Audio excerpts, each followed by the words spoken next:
Supply-side shortages caused in part by a build-up of container ships at ports around the world are one of the unusual aspects of the pandemic global recovery, according to the International Monetary Fund.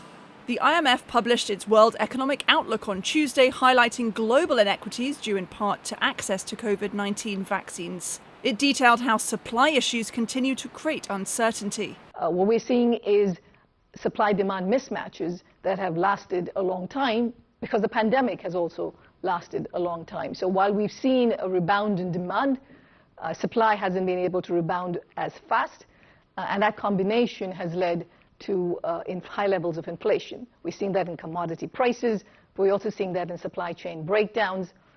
There's concern over an increase in energy prices affecting consumers, and inflation is flagged as one of the risks in the global report, with prices up substantially in some countries, including the United States.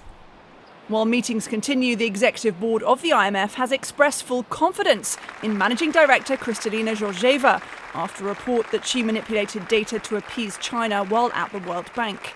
The IMF chief economist was asked about it at a news conference and said the IMF takes its data integrity seriously. And as always, with any institution, including the IMF, we are constantly working to ensure the highest standards for our data and for our research and our analytical work.